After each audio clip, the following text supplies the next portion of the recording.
ابراہیم علیہ السلام کی سنت کو تازہ کرتے ہوئے اللہ کی راہ میں جانور قربان کرتے ہیں۔ ابراہیم علیہ السلام کی شخصیت ایسی شخصیت ہے کہ جنہیں قرآن مجید میں حضرت آدم اور حضرت نوح علیہ السلام کے بعد جلیل القدر انبیاء علیہ السلام کی فہرست میں شامل کیا گیا ہے، اور ابراہیم علیہ السلام کا ایک معروف لقب کہ انہیں جد الانبیاء کہا جاتا ہے، انبیاء علیہ السلام کے دادا۔ یہ اعزاز حضرت ابراہیم علیہ السلام کو حاصل ہوا کہ ان کی اولاد میں اللہ تعالیٰ نے بے شمار اور لا تعداد نبی اور رسول مبعوث فرمائے۔ ہمارے پیارے نبی محمد رسول اللہ صلی اللہ علیہ وسلم بھی آپ سے پہلے جتنے بھی نبی ابراہیم علیہ السلام کے بعد تشریف لائے وہ سارے کے سارے ابراہیم علیہ السلام کی اولاد میں ہی سے تھے۔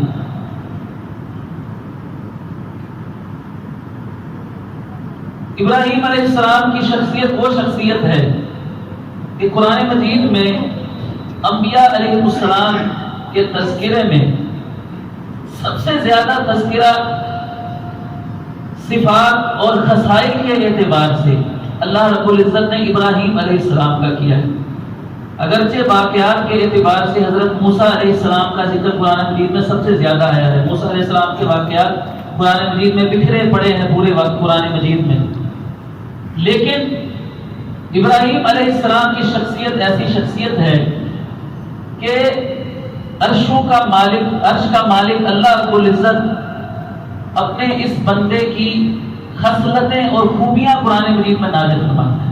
یعنی ابراہیم علیہ السلام کی شان اور عظمت کے کیا کہنے کہ اللہ مالک الملک ابراہیم علیہ السلام کی جا بجا قرآن مجید میں تعریف کرتا ہے اور آپ کی صفات اللہ تعالیٰ بیان فرماتا ہے۔ ان صفات کے بیان کرنے کا مقصد یہ ہے کہ ابراہیم علیہ السلام کی ذات کو اللہ تعالیٰ نے بعد والے تمام لوگوں کے لیے اسوہ، نمونہ اور رول ماڈل قرار دیا ہے۔ خطبہ مسنونہ کے بعد میں نے آیت کریمہ تلاوت کی۔ اللہ رب العزت نے فرمایا قد کانت لکم اسوۃ حسنۃ فی ابراہیم والذین معہ، لوگوں تمہارے لیے ابراہیم علیہ السلام کی زندگی میں آپ کی سیرت میں بہترین نمونہ موجود ہے۔ اسی سے ملتے جلتے الفاظ کے ساتھ محمد رسول اللہ صلی اللہ علیہ وسلم کی سیرت کو بھی ہمارے لیے اسوہ حسنہ قرآن مجید میں بتایا گیا ہے۔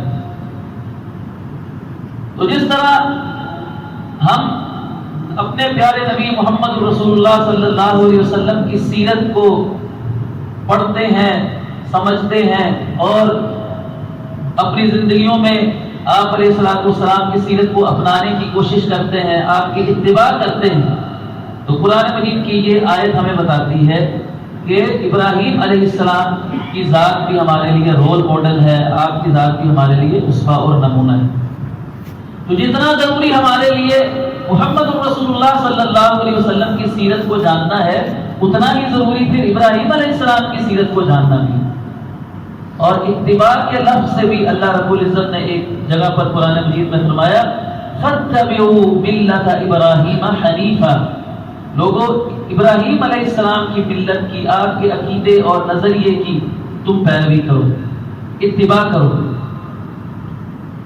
تو اس بات کا تقاضا یہ ہے کہ جب اللہ تعالیٰ فرما رہے ہیں کہ ابراہیم علیہ السلام تمہارے لیے بہترین نمونہ ہے، تم نے ابراہیم علیہ السلام کی پیروی کرنی ہے، تو پھر ہمارے لیے یہ بہت ضروری ہے کہ ہم دیکھیں کہ ابراہیم علیہ السلام کی سیرت اللہ کیا بیان کرتا ہے، کون کون سے اوصاف ہیں جو حضرت ابراہیم علیہ السلام کی ذات میں اللہ رب العزت نے بیان فرمائے ہیں، تاکہ ہم بھی ان خصوصیات کو، ان صفات کو اپنی زندگیوں میں لانے کی کوشش کریں۔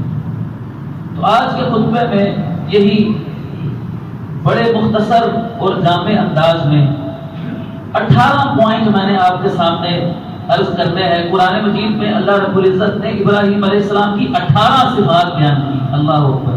18 صفات. ابراہیم علیہ السلام کے اندر یہ خوبی بھی تھی, ابراہیم علیہ السلام کے اندر یہ خوبی بھی تھی, ان کے کردار کی یہ جو ہے نا وہ صفت تھی, ان کا اخلاق ایسا تھا, ان کا عقیدہ ایسا تھا. پوری سیرت اللہ رب العزت نے ابراہیم علیہ السلام کی قرآن مجید میں بیان کر کے رکھی. تو وہ نہایت اختصار کے ساتھ ایک ایک لفظ کے ساتھ ہم انشاءاللہ اس کو جاننے کی کوشش کریں گے, اس دعا کے ساتھ کہ اللہ تعالی ہمیں ابراہیم علیہ السلام کی سیرت کو اپنانے کی توفیق عطا فرما دے. تو سب سے پہلی صفت ابراہیم علیہ السلام کی جو قرآن مجید میں 8 جگہوں پر اللہ تعالیٰ نے بیان فرمائی ہے. ابراہیم علیہ السلام کی ایک صفت ایسی ہے کہ قرآن مجید میں اللہ تعالیٰ نے 8 جگہوں پر وہ صفت بیان فرمائی ہے, اور وہ ہے حنیف ہونا. ابراہیم علیہ السلام حنیف تھے. 8 جگہوں پر اللہ تعالیٰ نے قرآن مجید میں بیان فرمایا ہے.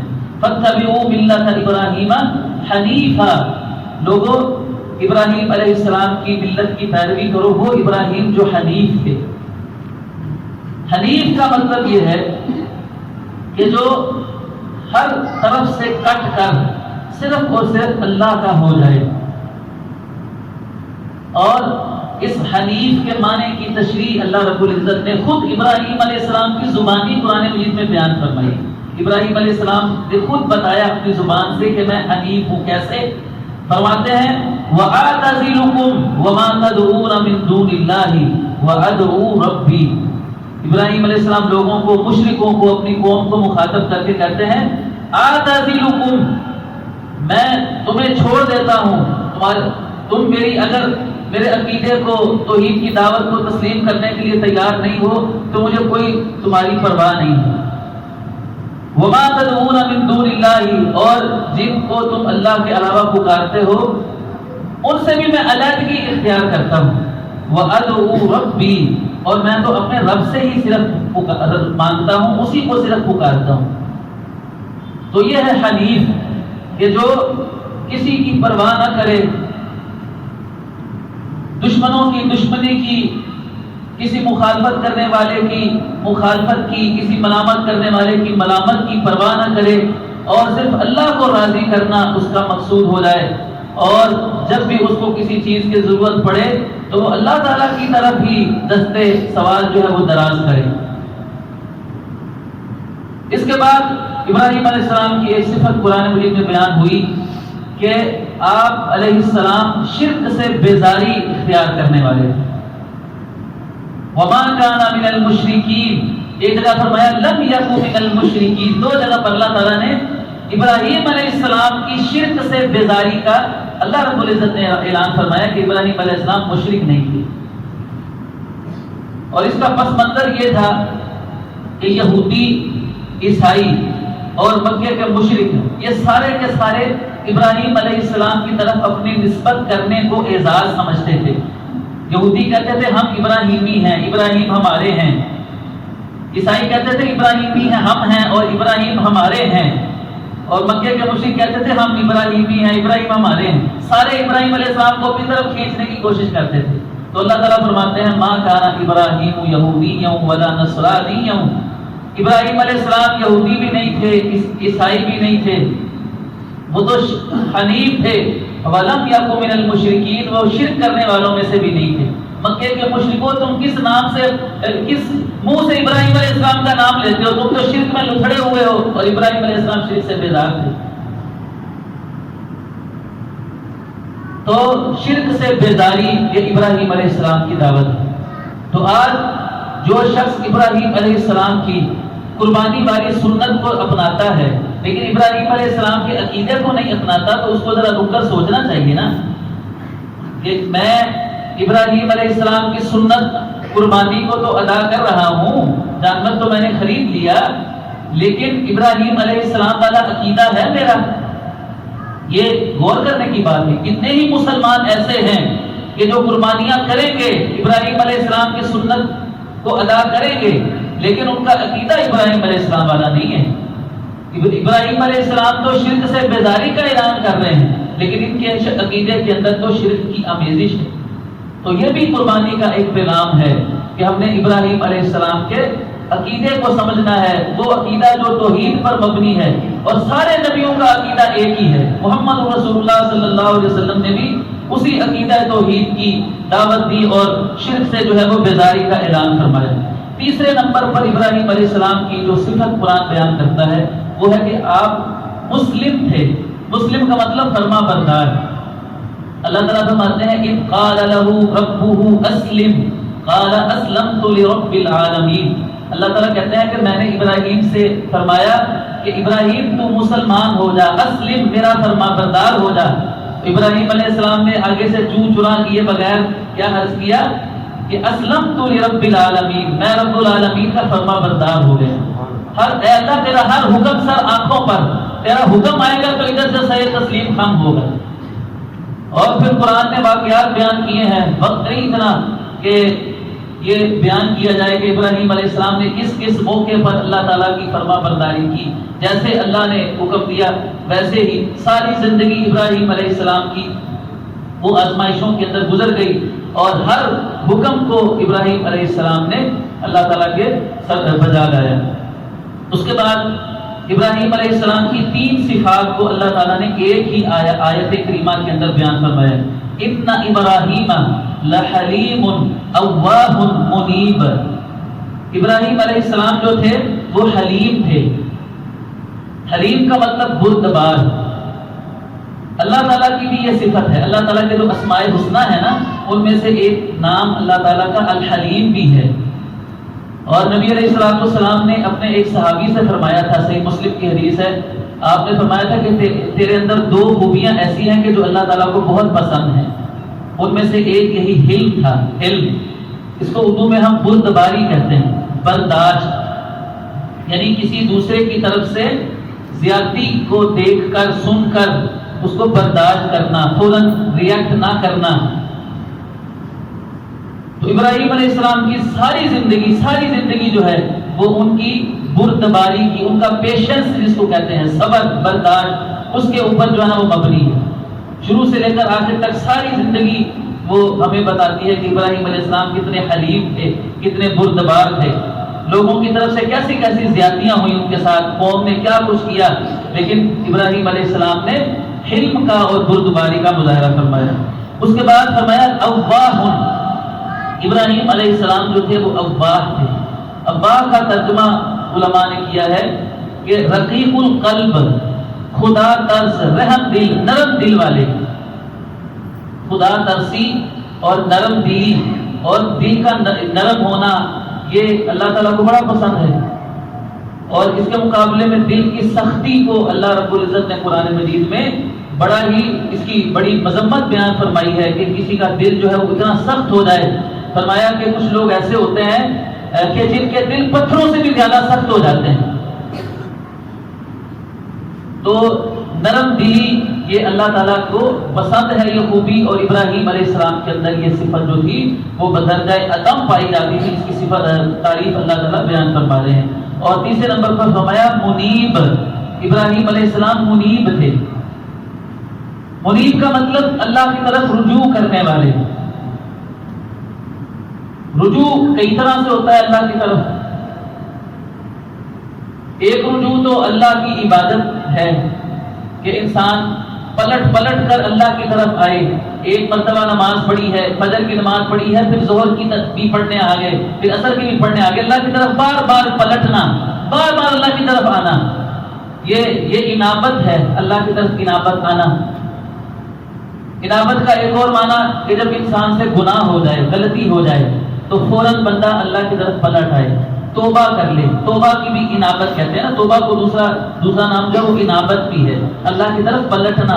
رجوع الی اللہ یہ بھی ایک اصطلاح استعمال کی جاتی ہے اس کے لیے، رجوع الی اللہ، اللہ کی طرف پلٹنا۔ گناہ ہو گیا بندے سے، کوئی بڑی بات نہیں ہے، انسان ہے، انسانوں سے کہتے ہیں گناہ ہوتے ہیں، تو جب گناہ ہو جائے تو فوراً انسان اللہ کی طرف پلٹ آئے، اپنے گناہوں کی معافی مانگ لے، توبہ کر لے، تو ایسے بندے کو منیب کہتے ہیں۔ ابراہیم علیہ السلام کو اللہ تعالیٰ فرماتے ہیں کہ وہ منیب بھی تھے۔ اس کے بعد 7ویں صفت ابراہیم علیہ السلام کی اللہ رب العزت نے فرمائی وَاذْكُرْ فِي الْكِتَابِ إِبْرَاهِيمَ إِنَّهُ كَانَ صِدِّيقًا نَبِيًّا۔ ابراہیم علیہ السلام صدیق تھے۔ صدیق تھے ابراہیم علیہ السلام. اللہ تعالیٰ خود اپنے نبی کا تعارف کروا رہے ہیں. دیکھیں کسی شخص کے اندر کوئی خوبی ہوتی ہے تو اس کا تذکرہ کوئی انسان کرتا ہے تو تعریف کرتا ہے کہ فلاں بندہ بڑا اچھا ہے، اس کے اندر یہ خوبی پائی جاتی ہے. تو عرش کا مالک کسی بندے کی تعریف کرے تو اس کی عظمت کے کیا کہنے. اللہ تعالیٰ فرما رہا ہے کہ میرا ابراہیم جو تھا نا وہ صدیق تھا. اللہ اکبر. صدیق کے 3 معنی مفسرین نے کی.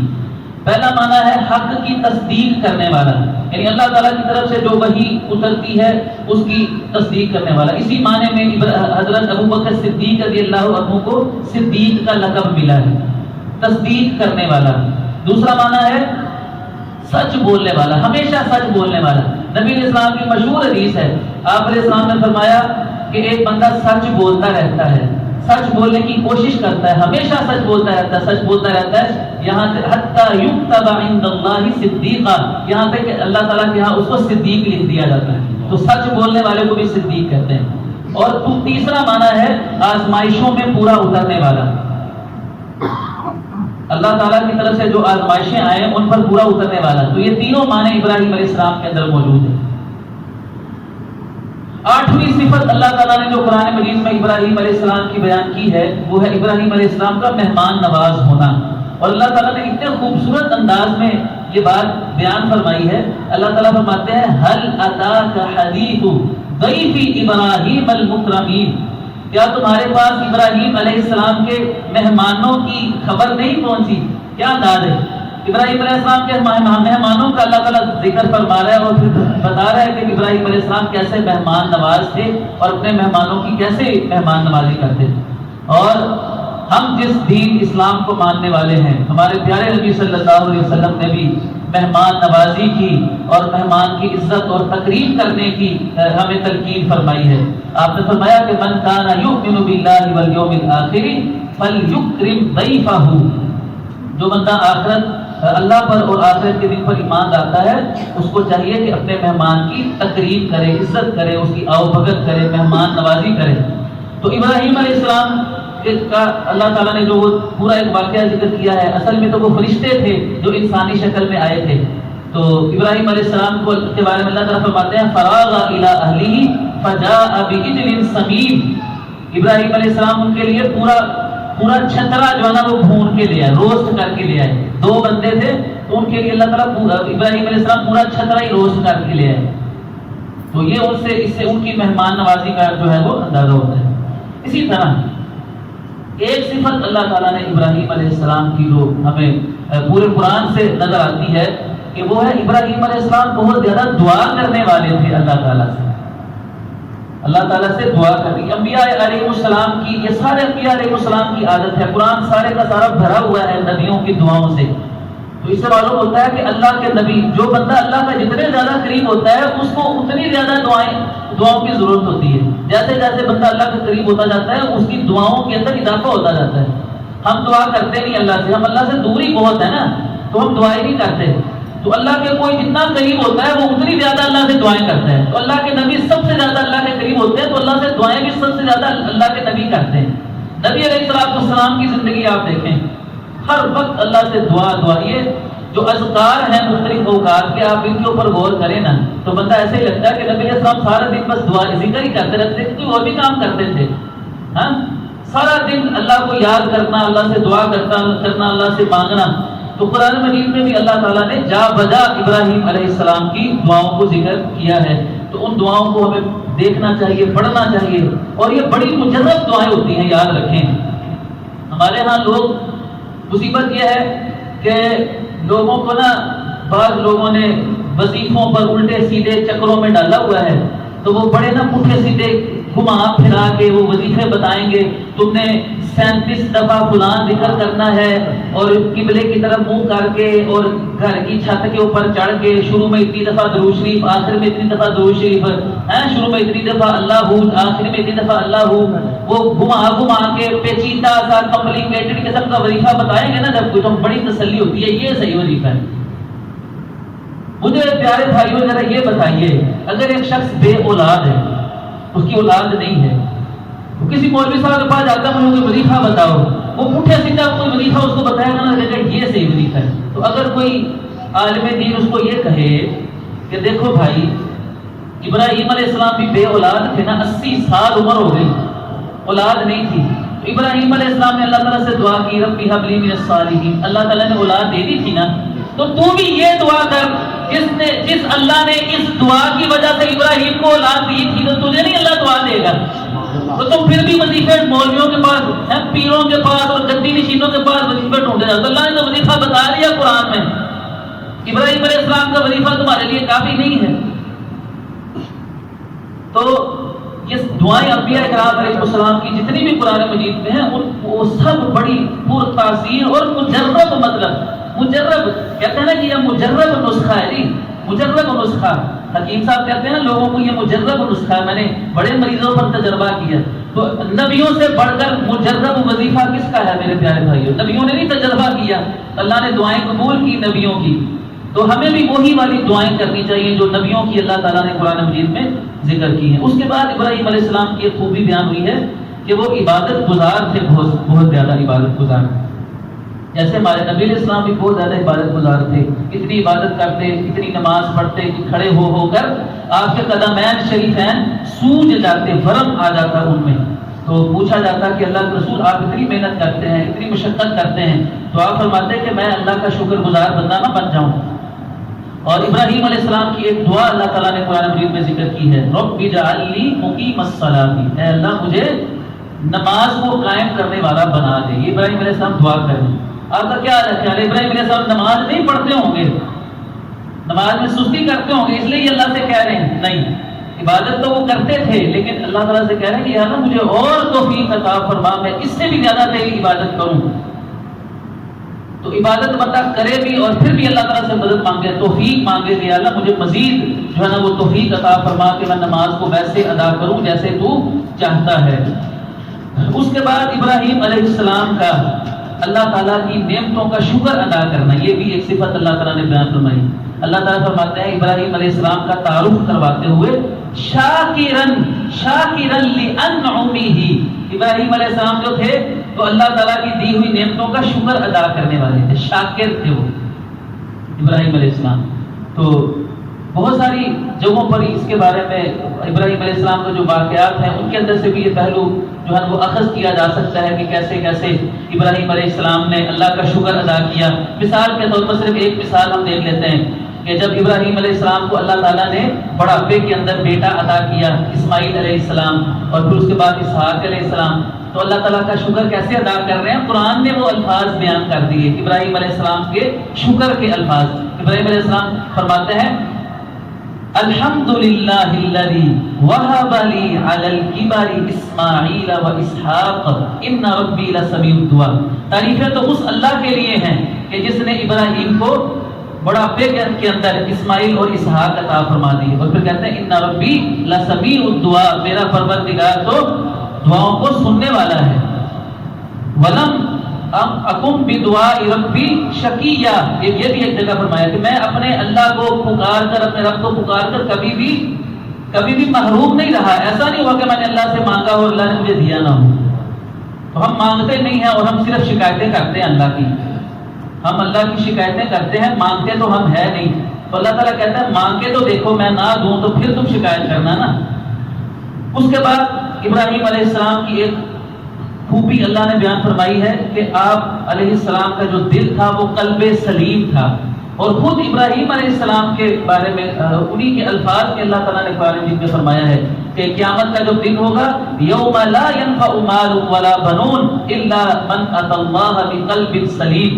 قیامت کے دن نہ تو مال کام آئے گا اور نہ بیٹے کام آئیں گے، کامیاب وہی ہوگا جو قلب سلیم لے کر اللہ کے پاس حاضر ہوگا. تو اللہ تعالیٰ نے ابراہیم علیہ السلام کے بارے میں یہ گواہی دی ہے کہ اذ جاء ربہ بقلب سلیم، کہ ابراہیم علیہ السلام جو تھے وہ قلب سلیم کے مالک تھے. ابراہیم علیہ السلام کا دل جو تھا وہ قلب سلیم تھا. اس کے بعد ابراہیم علیہ السلام کی ایک خوبی اللہ تعالیٰ نے بیان فرمائی کہ وہ امت تھے، امت. ان ابراہیم کان امتا قانتا، امت جماعت کو کہتے ہیں، جب ہم کہتے ہیں امت محمدیہ ہم کہتے ہیں نا، تو ابراہیم علیہ السلام اکیلے ہی پوری ایک جماعت تھے. یعنی انہوں نے توحید کی دعوت کا جب پرچم اٹھایا نکلے توحید کی دعوت دینے کے لیے، تو وہ اکیلے ہی تھے بالکل، ہر طرف سے مخالفتیں، گھر سے بھی مخالفتیں، باہر سے بھی مخالفتیں، تو وہ اکیلے کھڑے ہو کے دعوت توحید کی دے رہے ہیں، کوئی بھی ان کے ساتھ نہیں۔ تو اللہ تعالیٰ فرماتے ہیں کہ اکیلا ہی ابراہیم جو ہے نا وہ امت ہے۔ اس لیے تعداد کے اوپر میرے پیارے بھائیوں کبھی بھی نہیں جانا چاہیے۔ آج کل کا بھی جو دور ہے، ہم کہتے ہیں اس کے ساتھ کتنے لوگ ہیں، آج کل میڈیا کا دور ہے، لوگ کہتے ہیں فلاں صاحب کے کتنے فالوور ہیں۔ بھائی فالوور زیادہ ہونے سے کیا ہوتا ہے؟ ابراہیم علیہ السلام کے کتنے فالوور تھے؟ کوئی بھی نہیں۔ نوح علیہ السلام کے کتنے فالوور ہیں؟ کوئی بھی نہیں۔ تو کسی بندے کے فالوور دیکھ کر کبھی بہک مت جائیے گا کہ اس کو تو فالوور ہی بہت ہے، اس کی تو ویوز ہی بہت ہیں، تو یہ وہ حق کی تھوڑی دلیل ہے۔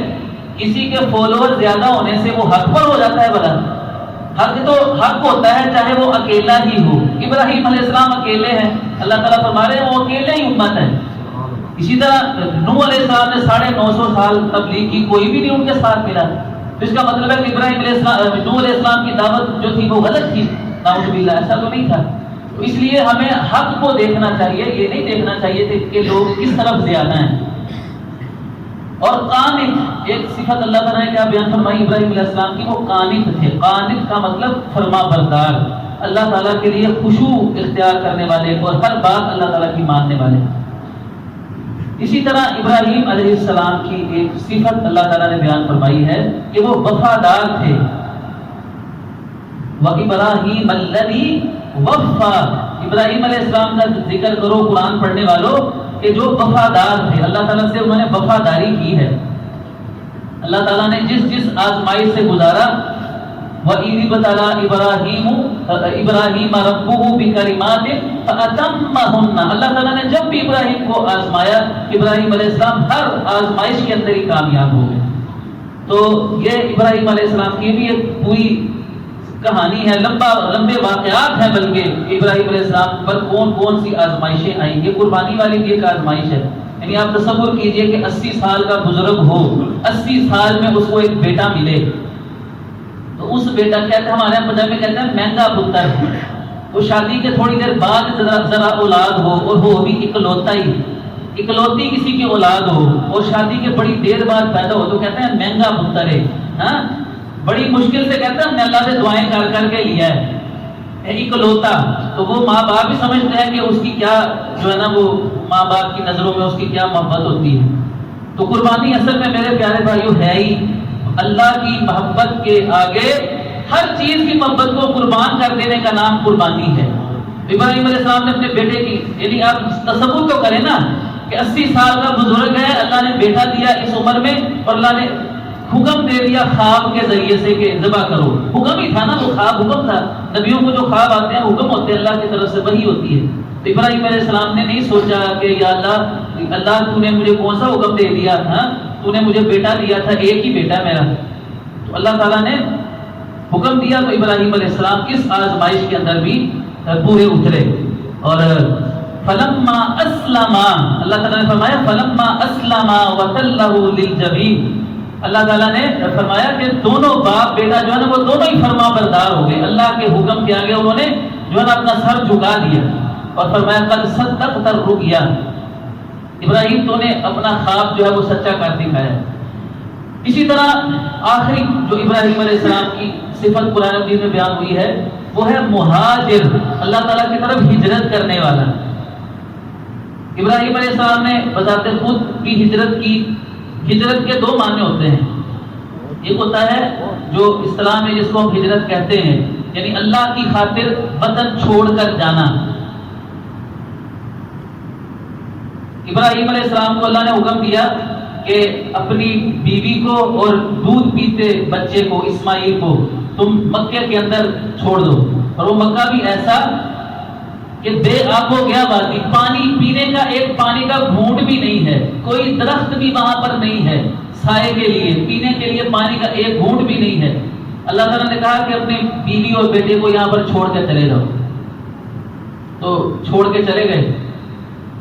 ربنا انی اسکنت من ذریتی بواد غیر ذی زرع عند بیتک المحرم، اے اللہ تو نے مجھے کہا تو میں اپنی اولاد کو، اپنے بیٹے کو اور اپنی بیوی کو بے آب و گیا وادی میں تیرے عزت والے حرمت والے گھر کے پاس چھوڑ کر آ گیا ہوں. کس لیے؟ لیقیم الصلاۃ، تاکہ وہ نماز ادا کریں. فَجْعَلْ أَفْئِدَةً مِّنَ النَّاسِ تَهْوِي إِلَيْهِمْ، تو یا اللہ تو لوگوں کو ان کی طرف، لوگوں کے دلوں کو ان کی طرف مائل کر دے، اللہ اپنے گھر کی طرف. تو اللہ تعالیٰ نے ابراہیم علیہ السلام کی دعا قبول کی، اور دنیا کے ہر مسلمان کا دل جو ہے وہ مامور ہے اللہ کے گھر کی زیارت کرنے کے لیے. کوئی کون ایسا مسلمان ہے جو نہیں چاہتا کہ وہ اللہ کے گھر کی زیارت کرے؟ ہر مسلمان ہی چاہتا ہے نا کہ وہ چلا جائے. تو یہ ابراہیم علیہ السلام کی دعا تھی کہ فَجْعَلْ أَفْئِدَةً مِّنَ النَّاسِ تَهْوِي إِلَيْهِمْ، کہ یا اللہ لوگوں کے دل ایسے کر دے کہ ان کے دلوں کے اندر مکے کی محبت ڈال دے، اپنے گھر کی محبت ڈال دے، کہ ہر مسلمان کا دل چاہے کہ وہ تیرے گھر کی جو ہے نا وہ زیارت کرے. تو دوسرا مہاجر، ہجرت کا معنی ہوتا ہے گناہوں کو چھوڑنا. نبی علیہ السلام نے فرمایا وَالْمُهَاجِرُ مَنْ هَاجَرَ مَا نُهِيَ عَنْهُ، کہ مہاجر وہ ہوتا ہے جو اس چیز سے کو چھوڑ دے جس سے اللہ تعالیٰ نے منع کیا ہے. ہجرت کا مطلب چھوڑنا ہے نا. ایک تو ہے گھر بار چھوڑنا، اور دوسرا کیا ہے؟ گناہوں کو چھوڑ دینا. تو ابراہیم علیہ السلام کے اندر یہ دونوں معنوں کے اندر ہی ابراہیم علیہ السلام جو تھے وہ مہاجر تھے. تو یہ میرے عزیز بھائیوں بزرگوں نہایت اختصار کے ساتھ ابراہیم علیہ السلام کی زندگی کا وہ نقشہ ہے جو قرآن مجید میں کھینچا گیا ہے. تو میں عرض کروں گا آپ سے کہ آپ جو قرآن مجید میں بھی اور انبیاء علیہ السلام کی سیرت کے حوالے سے جو کتابیں ہیں ان کا مطالعہ کرنا چاہیے. دیکھیں ہم لوگ فضول قسم کی چیزیں، اخبار، رسالے، ڈائجسٹ، یہ کچھ پڑھتے رہتے ہیں. تو بڑی ابراہیم علیہ السلام، تمام انبیاء کرام علیہ السلام کی جو سیرت ہے وہ لائق مطالعہ ہے. یعنی آپ انبیاء علیہ السلام کی سیرت کا جب مطالعہ کرتے ہیں ہے بھی دلچسپ.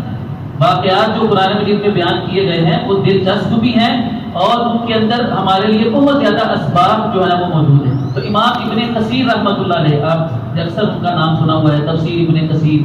تو انہوں نے قصص الانبیاء کے نام سے کتاب لکھی ہوئی ہے، جس میں قرآن مجید میں جتنے بھی نبیوں کا ذکر ہے نا ان سب کے واقعات قرآن سے اور پھر احادیث سے جو ہے نا ان کو ترتیب کے ساتھ مرتب کر دیا. تو اس کتاب کا اردو ترجمہ بھی ہوا ہے، اور دارالسلام نے اس ترجمے کو شائع کیا ہے قصص الانبیاء کے نام سے، نبیوں کے قصے. تو مطالعہ کریں، لا کر ابراہیم علیہ السلام کی، یوسف علیہ السلام کی، موسیٰ علیہ السلام کی زندگی کا مطالعہ تو بڑا دلچسپ ہے. انسان کا ایمان جو ہے نا وہ تازہ ہو جاتا ہے ان چیزوں کو پڑھ کر، اور بندے کا جذبہ ایمانی جو ہے وہ بڑھ جاتا ہے انبیاء کرام علیہ السلام کی سیرت کو پڑھ کر. تو میں سمجھتا ہوں کہ یہ کتاب ایسی ہے کہ ہر مسلمان کے گھر میں یہ کتاب ہونی چاہیے، کہ بچوں کو ہم پڑھائیں، اپنی اولادوں کو پڑھائیں انبیاء کرام علیہ السلام کی سیرت، تاکہ ان کی زندگیوں کے اندر جو ہے نا وہ انقلاب پیدا ہو جائے انبیاء کرام علیہ السلام کی سیرتوں کا مطالعہ کر کے. اللہ تعالی ہمیں عمل کرنے کی توفیق عطا فرما دے. وآخر دعوانا الحمد للہ رب العالمین.